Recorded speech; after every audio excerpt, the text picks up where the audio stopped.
महादायसा उमायसा भेटी. सर्वज्ञांच्या अवतार कार्यातील ह्या दोन व्यक्ती आता भट्ट महादायसा आणि उमायसा यांचं थोडंसं परिचय करून देतील आणि मग त्या कशा आल्या. ह्या दोन्ही कशा आहेत? उमायसा कोवळ्या दशेची आहे ना, महादायसा पण तशाच आहेत, म्हणजे पत्नी पीडित आहेत, पती पीडित परित्यक्ता. अशा दोन महिला आणि सोबत भटोबास आहेत, दादोस आहेत. हा सर्व एका गुरुचा हा सगळा परिवार आहे, सगळ्या नात्यातले नाते आहेत, आई आहे सोबत. आणि हे दादोसांच्या म्हणण्यावरून सिंहस्थासाठी नाशिकला चालते. दादोस स्वामींसाठी जात आहे. असा एक पूर्वपीठिका हरिळेची भट्टाने सांगताना थोडक्यात परिचय दिलेला आहे, तो आपण पाहू. अबायसा आहेत. त्यांचा वडील पुत्र सारंगपणी मोठा देशाउरा गेला होता, वाटे येता तो चोरी उपद्रविला, तो सरला. संपलं त्याचं जीवन. पैशासाठी गेला असेल. देशाउराला कशाला जाता? आताच्या काळात देशाउराला म्हणजे पुणे, मुंबई, हैदराबाद, बेंगलोर. त्यावेळेच्या देशाउराला तिकडंच जात होते का नाही? तामिळनाडू, कर्नाटक, कोण कोण गेलतं कुठं कुठं. तो गोंद्या कुठं गेलता? पद्मेश्वराचा गोंद्या देशावरलाच गेलता. तिकडं भटोबासांचे पिता तिकडेच गेलते ना. तर असे भट दोघं थोडक्यात, जास्त संसारिक परिचय व्यक्तींचा नको म्हणून थोडक्यात सांगतात की तेव्हा मेले त्याची लेकी उमायसे हातरीते. लेकी उमायसा हातरीती म्हणजे हातानं मोकळी, म्हणजे हातात बांगड्या बिंगड्या नाहीत, म्हणजे नवरा मेला. तेने दुःखी अबायसा क्षेत्र संन्यास घेतला. तिकडे क्षेत्र संन्यास घेण्याची पद्धत आहे. क्षेत्र संन्यास म्हणजे काय? त्याबद्दल अनेक मतांतर आहेत. क्षेत्रात तिथं राहूनच संन्यास घ्यायचा, क्षेत्राच्या बाहेर नाही जायचं, पथ्य पाळायचे. तो मराठीतला आहे क्षेत्र संन्यास. पण अबायसा किती उच्च विचाराचे असतील ना. दोन्ही मुलींचे नवरे मेलेत, तरुण मुली घेऊन गावात राहायचं लय कठीण असतं ना. आजकालचा काळ तर खूप कठीण आहे. त्यावेळेस माणसं बदलत नसतात आहे की नाही. दोन तरुण मुली घेऊन जायचं म्हणजे बाजूचे शेजारी डोमकावळे तयारच असतात हे फुकटे बलात्कार करायला. सगळीकडे असतात ते. आता हा प्रसंग येऊ नये म्हणून तिने काय केले, क्षेत्र संन्यास घेऊन टाकला. आणि रावसगावला ते आलेले आहेत. भटी रावसगावी सिद्धनाथी गुंपा केली. भटोबास आहेत. त्यांनी रावसगावला सिद्धनाथाच्या तिथे क्षेत्र संन्यास घेतल्यावर मंदिराच्या शेजारी राहायचं असतं. ती तेच राहिली जवळी महादायसे उमायसे आहे. आणि त्यांचा सध्याच्या काळामध्ये जे त्यावेळेला कृच्छ चांद्रायण व्रत आचरत आहेत ह्या दोन पोरी. कृच्छ चांद्रायण व्रत म्हणजे कोण कोणासाठी करतं, कशासाठी करतं, हे सगळे विषय मग लांबतात. पण भट्ट असं सांगतात की व्रत वैकल्य त्यावेळेला अशी बजबजपुरी होती. आणि चांद्रायण व्रतामध्ये कृच्छ चांद्रायण व्रत त्या आचरत आहेत. आणि त्या व्रताचं पालन करायला म्हणून दादोस त्यांचे गुरु आहेत, ते तेथे आलेले आहेत. आणि मग ते अबायसाला काही बर्वे बोलती, निरूपण करताय धर्मशास्त्र. आणि मग त्यांना दादोसापासून स्थिती व्हायची, म्हणजे आनंद त्या शब्दाने यायचा. दादोस विद्यावंती आहे की नाही, वगैरे वगैरे. दादोसांची भूमिका आपण मागे चरित्रात पाहिली. स्वामींचे वेदवंत आहेत ते, विकल्पजनित वेदवंत आहे की नाही. वेदवंताचे लयच प्रकार दिसतात चरित्रात. विपरीत वेदवंत आहे हा हरामखोर, है ना. म्हणजे स्वामींवर प्रेम बी तेवढंच आहे आणि विपरीत बुद्धी पण तेवढी. स्वामींवर निष्ठा ही तसंच आहे आणि कपटपणा पण तसंच आहे. आणि या व्यक्तीपासून आता अभयसांना आनंद यायचा. मग अशाच ते चाललेला कार्यक्रम आहे त्यांचा तिथे. मग एक दिवस असे दादोस आले, दारी अर्ध पौचा वाहना फेडलिया, आणि आपण भितरी बसले असते उंबऱ्यामध्ये त्या सिद्धनाथाच्या गुंफेच्या बाहेर. अशा वाहना आहेत त्यांच्या, आपण बसलेले आहेत. दादोस अभयसाची काही बर्वे बोलत असते. पुराणातलं तवतेत भट ज्याचारे नागदेव, त्यांचं नाव पूर्वीचं काय होतं, भटवासांचं. गप का बसताय तुम्ही? ते त्यांचा वेश सांगतात माहीमभट्ट तुम्हाला, की मोकळा कासोटा, आडवी वेणी, खांद्यावरी खांडे. आता हे एक प्रकारचे अतिरेकी वेश आहे. टेररिझम, तलवार, मोकळी वेणी, मोकळा कासोटा बांधतात. गुंड लोक हेच असतात. ऐसे अभयसाते पडताळावयाले, वेशच असा आहे. माणूस असं पाहिले लटलट कापून खूनच करायचं आहे तिथे. आता दुसरं काहीच ऑप्शन नाही, एकच असतो. भट माहीमभट्ट सांगतात की भट्ट राऊत पाईक वृत्ती वर्तती.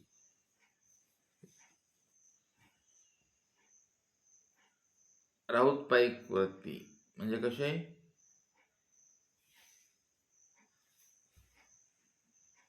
राऊतांचा पाईक कसा असतो, भारी असतो. तो त्या आमदारापेक्षा पीएस भारी वर्तन करतो आहे की नाही. असं तर तो स्वतःला समजून घेतो. मार्गातल्या बाबापेक्षा मार्गातला तो दादा असतो ना, तो तसा वर्ततो. त्याला वाटतं मीच, मार्गातली बाई असते ना, तिला वाटतं मीच असे लई गंमत असते सगळीकडे. सगळ्या प्रकार असतात. घरामध्ये सासूपेक्षा सुनं डोईजड होऊन वर्तते. काही सासू बी डांबरट असतात म्हणा, असं काही नसतंय. सगळीकडे सगळा प्रकार असतो. थोडक्यात भट्टोबास माहीमभट्ट सांगतात की ते राऊतांच्या पाईक वृत्ती वर्ततात भट्टोबास तिथे. त्या आजूबाजूच्या 10-20 खेड्यामध्ये दरार आहे त्यांचं. भीती आहे त्यांची. आणि ते एकदम अचानक पटीशाळेवर वेंधले. तो बाहेरी आरह पोहोचा वन उच्च वाहना देखून क्षोभले. ते म्हणाले इथे तर माझ्या बहिणी राहतात, आई राहते, आई पण विधवा आहे, बहिणी पण विधवा आहेत. आता ह्या तिघी कोणाला घेऊन बसल्या. तर हे सगळं, ह्याला काही कोचिंग क्लासेस नसतात किंवा शाळा नसतात. असे वाईट विचार सहज कोणाला बी येतात. ते आले नैसर्गिक भट्टोबासांना. भट्टोबास विचार करतात की वाहना काहीशा आपण म्हणून ऐसे ओनवणी पाहती. ओनवून शब्द आलाय बघा इथं. ओनवून पाहणे म्हणजे हाऊस पाहणे, हळूहळू असं कोपऱ्याने एका कोपऱ्यातून डोकावून पाहणे. डोकावून, थोडक्यात डोकावून पाहणे. ओनवून पाहत असतात बघा उंदरं, डोळ्याच्या बाहेर आले ना बघतात ते कोण आहे का. साप असं ओनवून बघतात, मांजर आणि कोण असते ओनवून पाहतात सकाळ सकाळ. असतात बघा गावात, खेडेगावात संडासला जातात सकाळी, तिथं बसलेले असतात, ते ऊन बघतात हागलंय का को. ह्या सगळ्या वृत्ती आपल्या जीवनात असतात. कुत्तर, डुक्कर, मांजर, उंदीर, साप, ह्या सगळे विचार, संस्कार आपल्या जीवनात असतात. ते कोणाचे दिसतात, कोणाचे दिसत नसतात, फरक एवढाच आहे, पण ते असतात. आणि मग ओनवून पाहतो माणूस, वाकू वाकू पाहतो काय चाललंय बरं तिकडं, काय होतंय बरं, काय होतंय बरं. हे सगळं चाललेलं अखंड चालतं. ते मेल्यावर सुद्धा तो प्रतिदेह ओनवून बघतो, माझं काय चाललंय, माझं बोलतात काय, माझ्याबद्दल आहे काय की. मी प्रतिदेह बोलतोय आहे का नाही, तो वाकू वाकू बघतोय. स्मशानात जातो, इकडे येतो, नातेवाईक तो माझ्यासाठी कोण कुचकुच करते त्याला ऐका येत आहे का नाही. आपला प्रतिदेहच आहे. हो, लय भयानक आहे हो देह. जमला स्वामींचं नातं तर स्वामींकडे वळतो, नाहीतर संसारात चिवडायला जातो डुक्कर. चार फार कठीण आहे बरं. त्याला जर झाडलं पुसलं तर ते तिकडं देवाकडं, नाहीतर सगळं गबाळ गुंडाळून परत त्या संडासच्या तिथे बसतो तो खायला.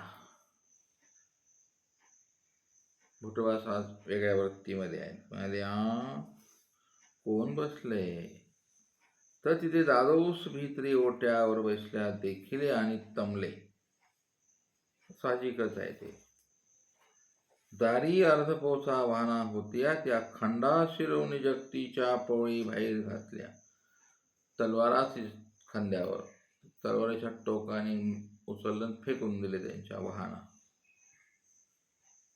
दादोसाने बघितलं बाबा आणि भिया आले, घाबरले दादोस, हळूच उठले, सागळ घोंगडे घेतले. सागळ शब्द आहे ते, घोंगडे. सागळ पाणी प्यायला आहे का नाही. सागळ कशी असेल बरं, त्यावेळीची नाही ना. आणि घोंगडे, घोंगडं कोणचं असतंय, घोंगड्याचं गाणं नाही का, आता घोंगडं घेऊ द्या तरी, ते घोंगडं बिचाऱ्याने घेतलं. घोंगडं हे शब्द इथून आले मराठी साहित्यात, आपल्या लीळा चरित्रातून. मूळ ग्रंथ आहे आपला. सागळ, घोंगडं असे वेगवेगळे शब्द महिमभट्ट देत राहतात. मग त्याची एक अशी कादंबरी होते, शब्दकोश होतो त्यात. ते घेतलं. आता काय बरी मजा असते ते. दंड कमंडलू घेतला बघा. दादोसांच्या जवळ काय, सागळ, घोंगडं, दंड, कमंडलू. म्हणजे सागळ आणि कमंडलूत फरक आहे. कमंडलू कशाला समजता तुम्ही, मालिकेत असतं बघा कमंडलू, त्याला कमंडलू. आणि सागळ, ते कमंडलू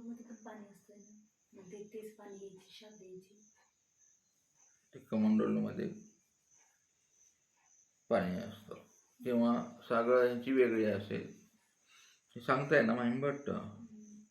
सागळ घेतलंय, घोंगडं घेतलंय, कमंडलू घेतलाय, दंड घेतलाय. दंड म्हणजे काय, असं जोगे असतात. मग कोणाचा 1 फूट असतो, कोणाचा 2, आपल्या उंचीप्रमाणे. आपण बसलं की कंटाळा येऊ नये म्हणून असं हाताला इथं लावतात, ते असं बसायचं, मग अशी जप करायचं. दंड कुमंडल. कशी आरती आहे ती दत्तात्रेयाची, दंडक मंडल विभूतीचे अर्जुन कासी पिता तिथे पण दंडक आहे दत्तात्रय महाराजांना, आहे ना. आपल्याच पंथातली आरती आहे ना ती, पण तो दंड दिसत नाही स्वामींच्या हातात, आहे का? हातामध्ये घ्यायचंय. दंड कसा धरतात जोगी आणि दंड? इथं त्याचं तोंड कोणीकडे असतं, मागं का पुढं असतं? असे हातात घेतला धरात असं ठेवताना असं ठेवायचं ते. मग तो दंड कोणी हातात असतो, कमंडलू कोणी हातात? दत्तात्रय प्रभूंच्या. आणि झोळी कोणी हातात? झोळी आहे ना स्वामींना, झोळी झोळी. आणि काय आहे? दोन विज्ञानाच्या भुजा आहेत, दोन मायापुराच्या आहेत. दत्तात्रय प्रभू बोलता की नाही कधी, असे भेटता का? कल्पनेने तरी भेटावं जीवनात, असं सुंदरपैकी आहे ना. जटा कशा आहे स्वामींच्या? जटा जूट मुकुट, जटा जूट मंडित शोभती श्री श्री मुकुटावर. आणि कर्पूर गौर कसा विषय आहे तो? भार्गव ऋषीने कसं सांगितलंय ते? जाऊ द्या, दुसरीकडे चाललो आपण, हे की नाही, जाऊ द्या. ते तुम्हाला कल्पना चित्र, तैल चित्र उभा झालं पाहिजे ते समोर, आठवायला पाहिजे ना देवाला. आपल्या विद्यमान अवतार आहेत ते. तुमचा ओढा आठवणीचा तिथे असलाच पाहिजे. असं वेगवेगळ्या रूपात दत्तात्रय प्रभू आहेत. म्हणजे आपल्या साधनवंताला आठवायला 7 वेश दिलेले आहेत ना पूर्वजांनी आपल्या, आहे की नाही. म्हणजे दत्तात्रयानं आज एका दिवसात या वेशात भेटले, त्यांना म्हणा आय लव्ह यू हो गॉड फादर. अरे यार, काय नाराज झाले तुम्ही, अमोघ दर्शन आहे ना, म्हणजे ते नाराजच आहेत आपल्यावर. असं साध्या भाषेमध्ये आठवावं, अष्टवक्रांच्या भाषेत नाही आठवता येणार तुम्हाला, आहे की नाही. साध्या भाषेत आठवा. पूर्ण ज्ञान झाल्यावर दत्तात्रय प्रभूंची आभा वेगळी दिसेल तुम्हाला. म्हणजे हा क्लास नको, आहे की नाही, त्रास होतो हा क्लास घेतला की, आहे की नाही. तर ते दादोस असे दंडक मंडलो हातात घेतला, सागळ खांद्यावर, सागळ घेतलं, घोंगडं खांद्यावर टाकलं आणि वाहना पाहून घेतल्या. जाऊन तयाची मागीला बाहेरीला वडाखाली बैसले. बाजूला वड आहे, आजही तो वड आहे. अवश्य. कशी आहे या स्वार्थी स्वामींची रावसगावची आरती? म्हणत नाही तुम्ही? रावस गावा चुकलो नेमा आरती पुरुषोत्तम. स्वामी गेले ना तिथे, म्हणत नाही. तशा जुन्या जुन्या आरत्या म्हणायच्या रे. कुठेही तरी देवाला चिटकून राहायचंय पोरीनो. काळ बदललाय, हा वासनेचा काळ आहे बरं. हा भयानक असतात त्या वासना. देवापेक्षा काय श्रेष्ठ असेल तर वासना फेकून टाकतात माणसाला. आज तोच प्रसंग इथे झालाय. भटवासांची वासना भडकली, दादूस बाहेर जाऊन बसले वडाखाली. दादोसांचं वडाचं काही नातं आहे असते, इथं पण वडच आहे.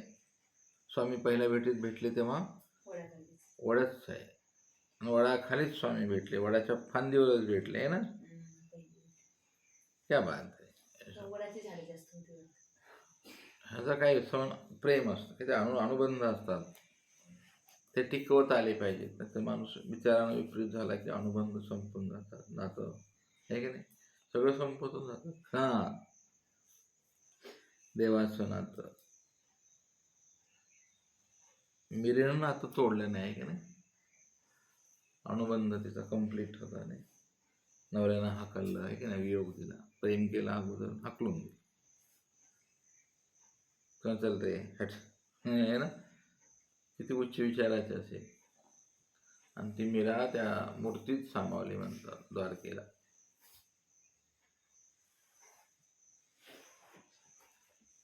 किती उच्च लेवल असेल मीरेचं अनुष्ठान.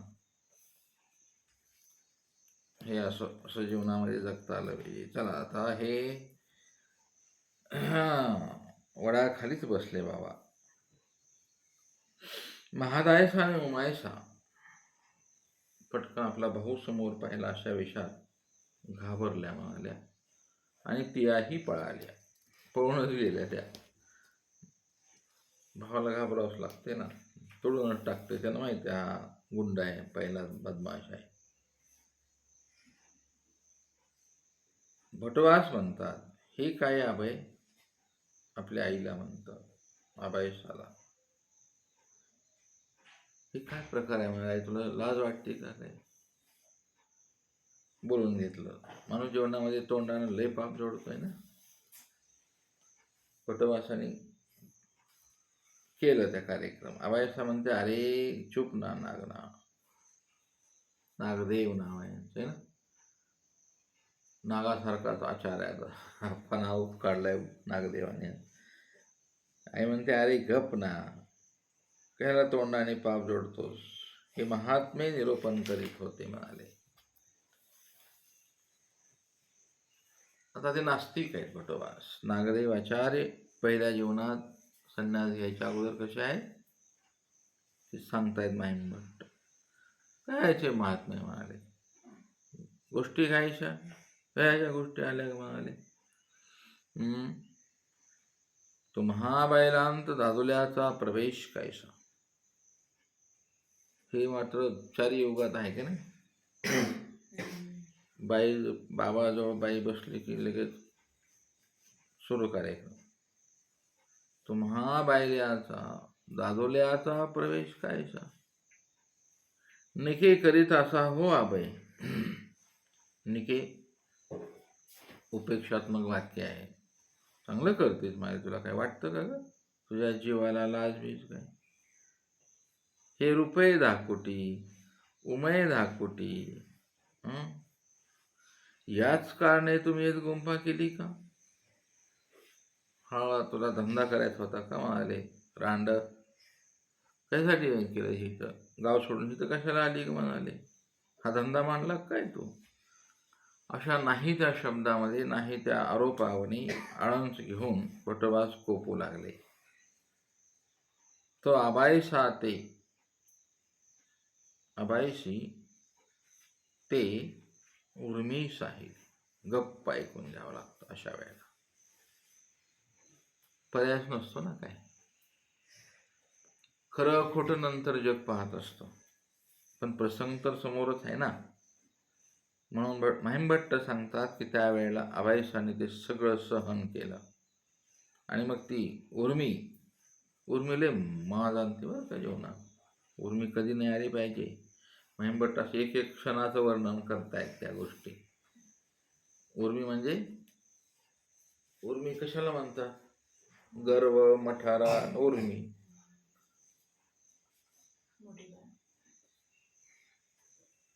गर्व मठारा हे शब्द आहेत. उर्मी उर्मीहून उर्मिला आली. उर्मिष्ठा एक होती का नाही. उर्मिष्ठा कोण होती बरं कुणाची, ययाती राजाची. शर्मिष्ठा ती होती. तारुण्य, मुलाचं तारुण्य घेऊन लग्न केलं आहे का नाही. देव याने शर्मिष्ठा. ही उर्मिष्ठा उर्मिला कृष्णांच्या आठवड्यामध्ये उर्मिला आहे ना. तर तुम्हाला सगळं असं गोंधळ होतो तुमच्या साहित्यामध्ये. ती व्यक्ती तुम्हाला बोलेल ना, काहीतरी बोलेल. उर्मीहून उमायसा झाली. उर्मिला नाव ऐकलं असेल ना महाभारतात तुम्ही. कुणाची, लक्ष्मी. रामाची, राम लक्ष्मणाची उर्मिला. त्या उर्मिलेला कोणीही बोलत नाही तिच्यावरती. तिचा त्याग, तिचं महत्त्व. सीतेची लहान बहीण आहे ती. खरा त्याग आहे तिचा बिचारीचा. ती मला उर्मिला लय आवडते लक्ष्मणाची. लग्न झालं आणि जीवनात काय आलं, शाप त्यांचा शाप चाललाय ना संसारात. वरदान दिलं आणि गेलं आणि मग रामाचं ठीक आहे, पण हिचं काय बिचारीचं माऊलीचं दोष आहे. तर ती स्वतःहून म्हणते लक्ष्मणाला, तुम्ही जा रामांची सावली म्हणून राहा. लक्ष्मण म्हणतो, अगं आपलं लग्न झाले, तर तुम्ही जा, मी सांभाळेन हे सगळं राज्य सांभाळेन. कसं क्षणार्धात वाईट झालं ना. ही उर्मी, कोणाला उर्मी आली? ही कैकेयीला उर्मी आली. डोक्यात खूळ कोणी टाकलं? मग हे सगळीकडे असतात. तो ढोऱ्या डोंगरात गेलं तरी मंथरा कैकेयी असतेच. कुठे जा तुम्ही, संसारात गेलं तरी त्या असतात, आश्रमाने आल्या तरी त्या असतातच. मला शांत बसूच देत नाहीत. त्यांच्या अंगात उर्मी चढते आहे की नाही. ह्याला म्हणायचं विनाशकाले विपरीत बुद्धी. चांगलं आयुष्य प्रारब्ध तुम्हाला जगूच देत नाही. निघ, चाल. आता या क्षणाला म्हणजे प्रत्येक शब्दांची माहिती पाहिजे तुम्हाला. उर्मी, मग तुम्हाला कधी गर्व, अहंकार, मठारा आणि उर्मी या 4 गोष्टी साधूना संपून टाकतात. साधू काय नसते, ते सगळं खराब होऊन जातं. ते आजच्या क्षणाला नागदेवाचार्यांची उर्मी जोपर्यंत निवृत्त होत नाही, अभयस्थानी ती सहन केली. आई आहे पण आता बोलता येत नाही, सहन केलं. सगळं वातावरण थोडंसं कमी झाल्यावर अभयसा भटवासांना म्हणतात, हे काय नागदेवा, सर सर म्हणाले. सर शब्द आहे ते. सर म्हणजे काय? सर. आता सर म्हणजे सर वेगळा अर्थ, त्यावेळेला सर शब्द आहे. आता कुठे येईल बरं असा सर शब्द जात नाही, त्याचा वेळ खूप जाईल तुमचा. सर सर शर, शर आला तो, गाणं आहे बघा ते, शर आला तो, श्रावण बाळाच्या ह्याच्यात.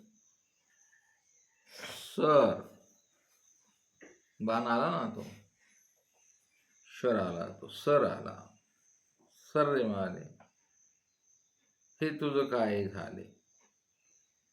आई अनाथ्याने ती बोलते. आता भीत नाही ती, ऐकून घ्यायचं. आता नागदेवांना अभयसा, या महात्म्या तू जाणशी ना, हे दादोसनिके, या महात्म्यापासून आम्हा आनंद होय, स्थिती होय, यापासून गोमटे होय. हे वाक्य भटवासाने ऐकले. काय काय होते महात्मा साधूपासून? आनंद होतो, स्थिती होते आणि गोमट होतं. अशा 3 गोष्टी होतात. भटवास म्हणतात, भटवासांच्या मनातलं ते जात नाही, विपरीत तत्व आलेलं. आता पहा, भटवासांच्या तोंडातले शब्द कसे आहेत बघा. तर काय होणारच का ग म्हणाली आई, होईल होईल ना. उपेक्षात्मक शब्द आहेत ते. होईल होईल ना, हे ह्याला शाळा नाहीत, कुठं कॉलेज नाहीत अशा शब्दांचे. होईल होईल ना, मग हे धाकटी रुपये, धाकटी मायसा, आणि ते तर नक्कीच होणार आहे म्हणाले. हे तरणे धारे, याही तरणे धार्या, ती साधू बी तरणे आहेत म्हणाले. या बी तरण्या धार्या, आणि स्त्रियेशी पुरुषापासून होईल मा होईलच. तू काय सांगते का म्हणाले म्हातारडे, हे होणारच आहे की म्हणाले. तू काय सांगाय तत्वज्ञान. आणि मग येत मडी कायशा बांधे एकांतात म्हणाले. तू घर सोडून इथं तर आली ना म्हणाले म्हातारे. कसं जीव कसा असते बरं. एकदा माणसाला विपरीत तो आले की कोणत्या टोकाला जाते. आई आहे ती स्वतःची, बहिणी आहेत त्या. कसं भटोबाचे म्हणतात, हो याच गोमट्या कारणे इथं बांधली का ग म्हणाले, गाव सोडून आली ना तो इथं. नागदेवाचार्य कुठले? भटोबास. झोपू नका ना. झोपायला नाही, ते हं. नाव नाही माहिती. बरं बरं, चालतंय हां. पाहुणे हं. पुरी पांढरी. पुरीच्या आहेत. पुरी पांढरी रावसगावला कुठे पांढरी. तिथून पुन्हा पुढे रावसगाव लागतो. भटवासांचं जीवन आठवायला पूर्ण साधूला, म्हणजे जो खरा साधू आहे, भटवासांची पूर्ण लाईफ डॉक्युमेंटरी चिंतन करायला आता या भेटीपासून भटवासांचा देहांतापर्यंत कमीत कमी 15 दिवस लागतात एकच भटवास पाहिजे. आता सध्या आपण बरंच बरं आहे आपलं, आता सांगता येत नाही बोलता येत नाही, मुकामार आहे तो स्वामींना. भटवास या दिशेने प्रवाहास आहे आता, सगळं वाईट विचार. आबाई म्हणते, अरे ऐसे कैसे म्हणतोस रे, न बोल तोंडे पाप नको घेऊ. हे तोंडातलं पाप आहे, किडेच पडतात असलं पाप केले. महारोग, तोंडातला कॅन्सर आता पण होतो बरं. साधू संतांची निंदा नाही करायची, कोणीच नाही करायची. काय करायचे, ग बसायचं. भटवास म्हणतात, तरी मज हो का. आता हा शब्द टोकाचा आहे बरं, तुम्हाला कळतं का नाही बघा. तर मज हो का, मग जाणो. मला होईल का ग म्हणाले मग आनंद, गोमट आणि काय स्थिती. मला होईल का त्या तुझ्या गुरुकडून. मला जाणून घ्यायचंय. आबाईशी म्हणतात, हो नागना. अरे बाळा, होईल रे होईल. आईचे शब्द असतात, होईल. हे महात्मे निके, हे साधू निके आहेत रे म्हणाले, त्या वासनेचे नाहीत. तू जसं समजतो तसं इथं नाही काय गडबड. याते मी आज जेवावया म्हणितले होते. अरे ते आमच्या पुरीचा उपास व्रत संपलं होतं, मी ह्यांना जेवायला निरोप दिलता म्हणून ते जेवायला आलते रे बाळा म्हणाले. आणि तू बसलेला ताटावून तू उठवलंच रे त्यांना. असं कार्य करतोस बाळा, असं नको करू बाळा. असं अन्न आहे, अन्न रांधिले रे बाळा म्हणजे स्वयंपाक तयार आहे त्यांचा. बहाण्यावरून उठविजे तरी आयुष्य भविष्य उणे होईल. हा सिद्धांत आहे तिकडला कर्म. कशावरून उठविजे, भान.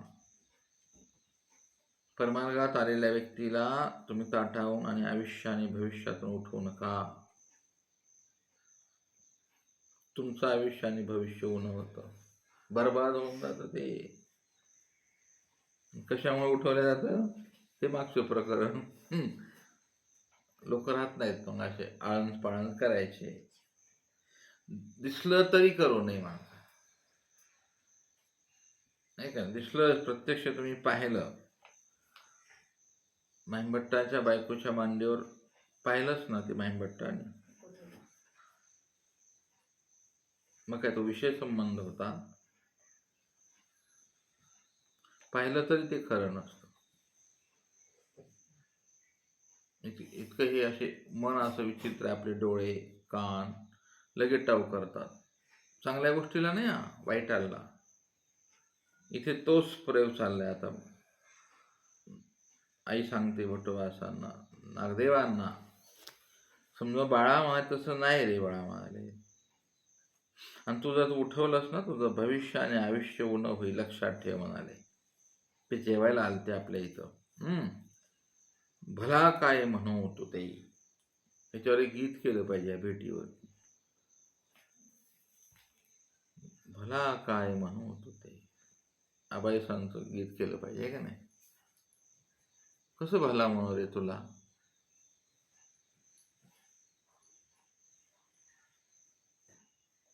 असे गीत आहेत बघा तिकडे साहित्यामध्ये. भटवास थोडे शांत झाले. भटवास म्हणतात, जाऊ का मग आई, बोलवायला जाऊ का त्यांना. आबाईसा म्हणता, जा बोलून ये.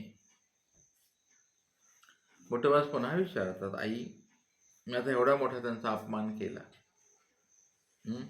हात तलवारीनं त्यांच्या चपला फेकून दिल्या, आई मग ते येतील का ग आई? विचार बदलायला वेळ लागत नाही. आत्ताचं वाक्य लागत असतं. हे मोठं गमतीचंच आहे का नाही? नातेवाईकाने गोड बोलून सांगितलं की काही करायला तयार राहतात लोक. चांगलं करावं. आज मोठं चांगलं करायला तयार आहे. तर आई बोलू का ग मग? एवढी उपेक्षा आणि ते तलवार हातात पाहिजे येतील का दादू? भटवासांना प्रश्न पडलाय आता. अभयसा म्हणते हो ना येते, जा बोला. भटवास म्हणतात, मग आई मग हे बघ, या प्रसंगात जर ते आले तर महात्मे होते, ना जर बोलवल्या न येती तर नव्हती. ते साधुत्व संपुष्टात येतं. आपण येऊ का? असं झाल्यावर आपण येऊ परत? माझ्यासारखा तर नक्कीच येणार नाही की नाही? वासनिक परत येत नाही तर आपल्या घरून गेलेला, आहे की नाही? येत नाहीत परत. अपमान करून उपेक्षा करून गेल्यावर गेले, ते संपलं. आणि जोडलं काय आपण? ते करून जोडलं काय? घृणा केली, नाही बोलले, वाईट बोलले, कुचकं बोलले आलेल्या व्यक्तींना, गेले निघून. एक तर मरण येणार नाही तुम्हाला, आहे की नाही? मरणार बी नाही लवकर. तुमच्या बापाच काय होतं आणलेलं इथं? कशासाठी तुम्ही केला हा कार्यक्रम? आणि तुम्हाला मिळालं काय? हे प्रसवकारक लोक असे वागत असतात. काय नाही, हळूच म्हणायचं, खायला आली बापाच्या घरून आणलंस का? उत्ताडामाय बयालय विचित्र असतात बाबा बाबा बाबा बाबा. ह्यांच्या बापाच्या घरून आणलं असतं तर ह्याने त्या गुरुला जाळून मारलं असतं विष देऊन, आहे की नाही? बाया अशा विचित्र असतात. कुचक पादर हे सगळ्या क्लास यांच्याकडून शिकावा. महाविचित्र मावल्या. त्याने भविष्य उणं होतं. एक तर तो धर्मापासून जातो, तो भाग धर्म गेला खड्ड्यात. पण तो चांगलं घास खात होता ना, सात्विक अन्न जेवत होता ना, तेवढ्या वेळापुरता तो कर्मबंधनापासून मुक्त केलता ना देवाने. एवढं तरी ज्ञान गुरुकुळाने गुरु शिष्याला शिकणेला असलं पाहिजे बाबा. नाही तर लय वाईट. तोंड कसणूक करून ओरडायचं, आहे का नाही? कुत्री भुकल्या आणि भुकायचं त्या माणसाला आलेल्या. हाडळ कशी असते? हाडळ. आणि कोण असते बरं? त्या बुधवार पेठेत खाली वेश्याची एक बॉस असते. तुम्ही जग नाही पाहिलं ना? आम्ही सगळं जग पाहून आलो. ती बॉस असते खाली, वेश्यांची मालकीन. अरे बापरे, काय त्यागार असते बाबा तिला. तिशी ओठाला लालिमा लावलेली असते, काळी ढूस असती, कडू बाहेर बसलेली असती. शब्दांचा आवाज असतो तिचा. सगळा मोहल्ला घाबरतो त्या मॅडम. लय कडू आहे. पुण्याला आपलं मंदिर आहे ते शेजारी, चुकून आम्ही गेलतो एकदा तसं. हे सगळं जगात पाहण्यासारखं असतं. हे जे माणसांच्या वृत्ती, विचार, स्वभाव, त्याचे बोलण्याचा टोन, असं. आवाज नाही निघत त्या गल्लीत, धंदाच करतात त्या बाया, पण त्या बॉस समोर आवाज नसतो. ती कुठेही गेली बाई, आवाज नाही करायचा, कोणी सांगितलेलं असतं त्या मुलींना, नाही तर कापून काढतात डायरेक्ट. मग गुरु इकडं तिकडे गेले, परिवार इकडं तिकडे गेला की कुचकं पादरं बोलायचं असं कानाला लावून. काय मिळालं? हे सगळं गोष्टी अवघड होऊन बसतात, है ना? तुम्ही त्यांना इथून का वाटं लावलं तिकडे? इथे त्यांनी काय जोडलं ते त्यांना जोडू द्या ना. पण कमीत कमी निर्गुण अन्न खाल्लं असतं, है ना? स्थानाचं सन्निधान मिळालं असतं. जिथं मार्ग असेल तिथे परमार्ग आहे. स्थान नाही समजा त्या गावाला, आलेलं आहे, मार्गात राहिले असते ते. तुमचं काय जात आहे? पण नाही, उर्मी जमत नाही. भटवासांची आता उर्मी संपलेली आहे. त्या बायसाला म्हणतात, आई येतील का ग? खरंच येतील ते? आई म्हणती हो येतील. ते म्हणतात मग महात्म्य असतील तर येतील. स्पर्धा येते. वेगळं भाईंभट्टाने असं का सांगितलंय बरं? बारीक बारीक गोष्टी अशा चपलच टाकल्या, हेच केलं, काय सांगायचं भाईंभट्टानं? हे आपल्या जीवनात आपल्या मार्गात असं होत राहतं. ह्या एनकेन प्रकारे प्रसंग तसाच असतो.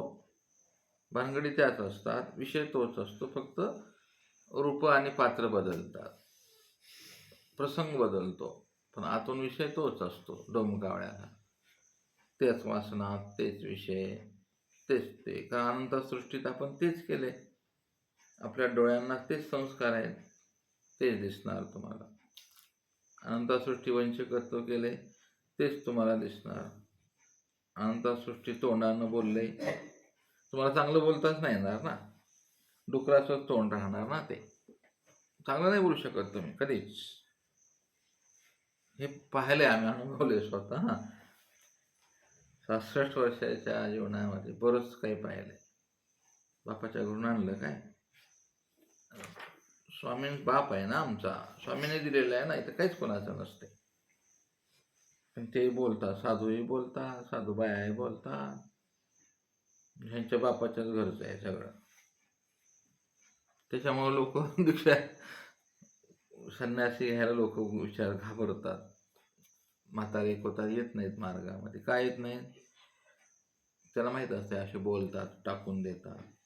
सेवाचा तर विषयच नाही राहिला. सेवा तर कोणी करतच नाही, पण सेवा केली पाहिजे. काय कपडे धुवायचे, ताट धुवायचं, काय सेवा करायची म्हणजे? सुखदुःखाला प्राप्त व्हायचं. देव म्हणून केल्यावर काहीच नसतं. प्रेमाचा उपाय माझं घडेल, इथून सुरुवात मला होईल, श्रमनिवृत्ती कीजे, आहे की नाही? कुठून तरी सुरुवात करावी लागेल ना तुम्हाला. एकदम केशराज बास, भटोबास, भाईंभट्ट कशाला भेटतील तुम्हाला सेवेला? जे साधू भेटले तिथून हातपाय धुवा, त्यांचे कपडे धुवा, सुरू करा ना तुम्ही. प्रारंभ तर करा.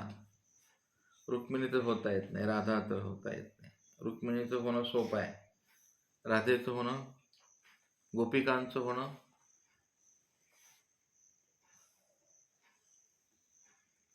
काल जो विषय आलता ना, महादेवराय कोण आहे ते? गोपिकांच्या जीवनातला तो अर्धा भाग आहे. काय काय सांगितलं होतं काल, सांगा बरं. मी लिहा तर पाठच नाही करत पुन्हा. गोपिकांच्या जीवनात ते आहे बघा, अपरितोष, आहे का नाही? विरह वेता आणि काय, 3 गोष्टी आहेत ना गोपिकांना. गोपी गीत म्हणतात त्याला भागवतामध्ये. अल्पकाळात आलेल्या प्रेम आठवणी, सहवास, गेलेले कृष्ण. पुन्हा गोपिकाने आग्रह नाही धरला. गेले असताना द्वारकेत त्या, मर्यादित प्रेम आहे ते, मर्यादा ओलांडली नाही त्यांनी. पण अपरितोष विरह दुःखात राहिल्या त्या, गोपी गीत म्हणतात. असं सुंदर वर्णन केले व्यासाने. विरह पत्य आहे, विरह गीत आहे. रुक्मिणा समोर आहेत ना,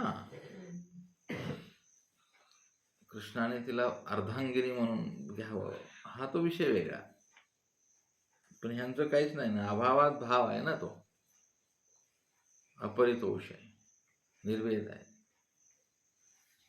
आपणाला हेच करायचे. आता उत्तरापंथी आपले देव गेलेले, तुम्हाला गोपिका होता येईल काय? बघा, भटवासांना आता ते साधू तो माहित आहे. भटवासांना खरे महात्मे होते म्हणजे इथे, म्हणजे याचा अर्थ काय? साधू कशाला म्हणतात हे भटवासांना माहित आहे, बरोबर आहे? साधू कशाला म्हणतात हे माहित आहे. हा, आणि 18 पुराणांचं ज्ञान आहे भटवासांना. फक्त एक प्रसंग आयुष्यात आला, सगळ्यांना त्यांना भीक पसरली, आहे की नाही? मला माझा बाप मेला हो, मला कोणी मदत करा हो, माझ्या बहिणीला भाकर द्यायची आहे हो, बाप हो बरोबर. साडी द्यावं, माझी बहीण उघडी बसल्या हो, कोड्या नातेवाईकांनी दिलं नाही. दिलं का? हो, माझ्या आईला साडी नाही हो, द्या हो. कोणी मदत केली नाही. म्हणून बुटवासांना तो राग आलेला आहे. मला नाही का, सगळ्या नात्यात फिरले ना 10-12 खेड्यात, मामा मावशा चुलत्या काका, थोडं द्यावं मला एक पीठ, 2 पायला पीठ द्या. माझ्या दोन्ही बहिणी विधवा आहेत तो, कोणी मदत नाही केली. आणि सगळ्यांना माहिती आहे यांच्या बापाचा खून झालाय म्हणून, माहिती आहे बाय हे वगैरे वगैरे वगैरे. मग बुटवास म्हणाले असं आहे का, ठीक आहे. शेंडी होती ती काढली आणि मोकळा कासोटा केला त्याचा. ब्राह्मणाला शेंडी असते म्हणजे असं नाही का तुम्ही मानत, मग बघतो म्हणाले. मग मातेरी हातात तलवार. ते म्हणतात ना, बातों से भूत नाही मानता हो, लातों से मानताय. बटवासाने ते स्वीकार केले. 18 पुराण बिराण सगळे पाठ आहेत बटवासांचे. पण विचार बदलला की माणूस असा बदलून जातो. डायरेक्ट चोरांची टोळी केली आहे का नाही. आणि चोरी कोण असतील त्या बटवासांसोबत, सगळे असेच ज्यांना लुटलंय, ज्यांच्या घरात खायला कोणी नाही, अशी मुलं एकत्रित केलेत बटवासाने. 50 मुलांची गँग आहे तिथं. चला रे म्हणलं की चालले मारायला, है ना, हो चला रे चला. अशा प्रकारे भटवासांचा संवाद महिमभट्ट आणि इथं. आणि भटवास म्हणतात ते खरे महात्मे होते नाही तर येतील. आणि मग आपण आता इथे थांबूया.